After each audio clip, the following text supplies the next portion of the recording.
Hey, if you like this video, please hit the like button, and if you would, please subscribe. If you would also, please share this video with a friend that you feel like could learn a lot from this. I appreciate everything you do and following me and being a part of my channel. Live loud. So I woke up this morning, walked downstairs, let Indy out, went and started the coffee, and then walked out and got my Wall Street Journal. I then sat down right here, opened the Wall Street Journal, and the first article I come across and start reading is about how the United States is going to borrow $1.9 billion in the next 2 quarters to fund the government. They're going to take on debt, $1.9 billion. Remember, they just issued $1.9 billion in stimulus checks to us here in the United States. Well, maybe to you, not to me, but to us. And they borrowed all that money. Now they're borrowing another $1.9 billion. And then I flipped to another page over and came across an article about how the European Union is going to borrow money to stimulate their economy. Italy, Greece, all of the French, all of those countries, they're going to borrow more money to stimulate their economy. They did this back when Greece fell apart, back I think in 2013, and they issued money to Greece, who has a debt to GDP, I think, of a 206%. I mean, holy cow. The United States is 108% of gross GDP, of GDP, which is a lot, but Italy is in the mid 100s. Or so when it comes to debt to GDP. And what I've realized was, one, I was getting really pale and starting to look like Casper the Ghost because I was starting to feel sick to my stomach about the amount of debt that the world is taking on. So then I asked myself the question, what is the effect of the Federal Reserve increasing their balance sheet on stocks, bonds, and investments over the last 10 years? So the effect has been, it's been positive because the amount of money that's basically come into the system via money printing has flown into the stock market and other markets. But it's why the markets are going up. And if you look at like the wealth divide, the rich versus the middle and lower class, what you've seen is this massive expansion in the wealthy, but a decline in the poor. And this is where you get the wealth gap. And it's because your ability to borrow money in a lot of ways creates wealth. And that's what we've seen with corporations. We've seen it with individuals. And those who can have access to money or the borrowing of money, they have not participated in this growth effect. Actually, what they have participated in is the inflation effect. And that is, what they buy is costing them more, but they're not making more money. So this expansion in the Fed's balance sheet has been it's actually working against the majority of the American people. The people who are benefiting are the top 1 to 5% of the world US population. The other thing I got to thinking about was how much of this printing, of this borrowing, is just to keep up with a 2% GDP growth rate. And what I believe is it's pretty much the reason why they're doing it. Our economy is not expanding and growing because we don't have the industry that we once did. We got rid of our manufacturing. We don't really make anything in this country anymore. Instead, we're a consumer-based nation. So if we want to grow GDP-wise, we have to consume more, and which means then we have to borrow more to expand that growth rate. So then I turned the page again, got to the business section of the Wall Street Journal, and I came across an article that said because the lumber price is going up, sawmills are making astronomical all-time profits. And I reflected back on the last time I bought a 2x4, and that 2x4 running me about $7 to $8. And a year prior to that, it was running about $2 or so. It's a 4 times increase on that cost of that good. No wonder the lumber companies are making money. And what I realize as I'm thinking through this is a form of inflation. My dollar is now buying less and less. And it's because we're printing more.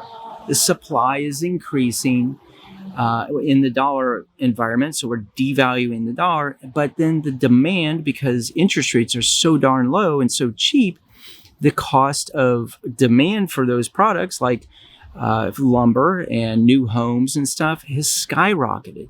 I mean, down here on 30A, housing prices in the first quarter were up roughly 26%.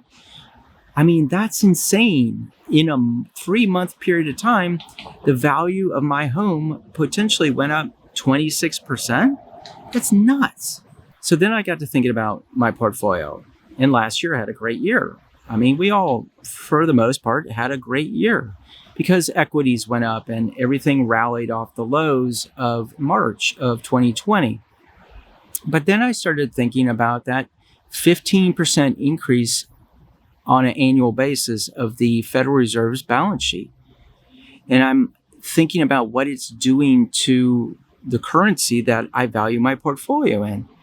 And so I came up with this thinking that if the Federal Reserve's balance sheet is growing at a 15% growth rate, and my portfolio, let's say I'm a average moderate allocated portfolio that on average grows 12% on an annual basis over, say, 10 years, am I truly making money or am I losing money? So I approached it from subtracting 15% of the Fed's balance sheet growth rate off of my average return, say 12%, and what do I come up with?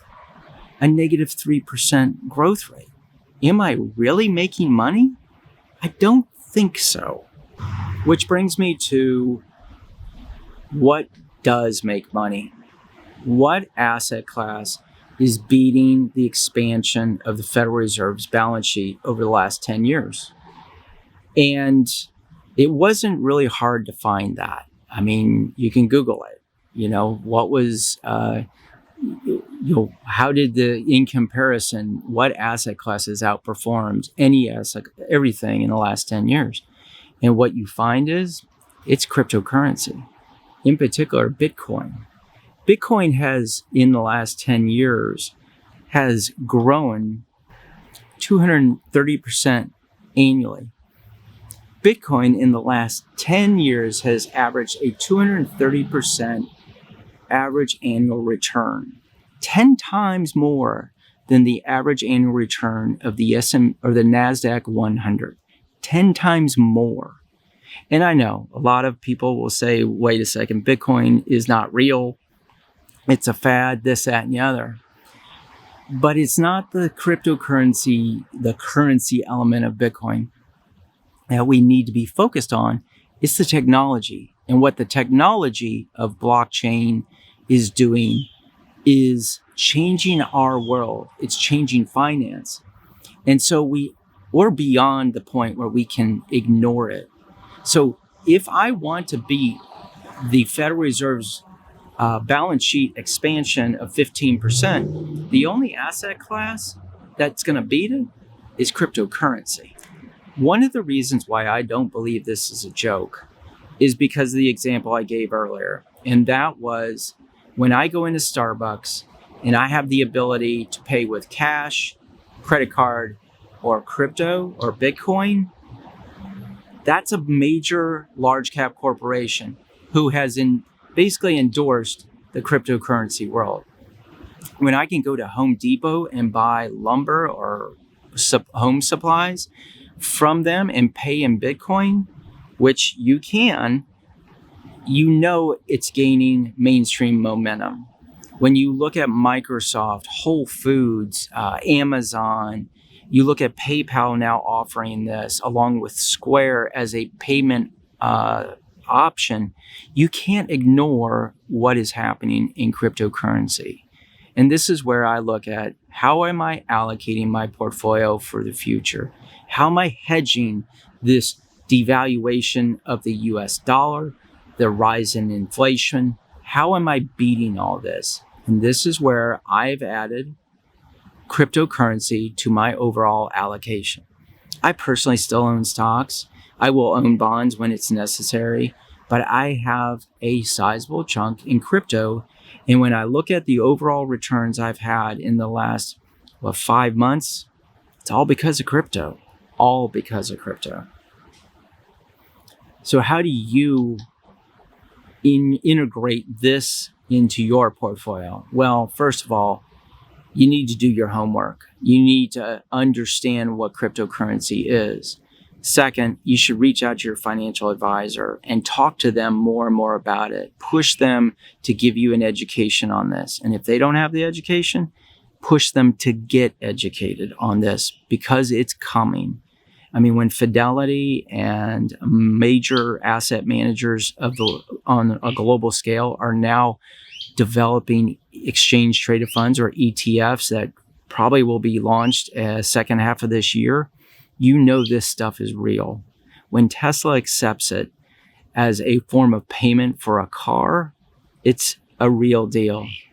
But even more so, when the US government and other governments throughout the world introduce their own version of cryptocurrency that you can use, buy and sell on a crypto exchange, you know this is the real deal.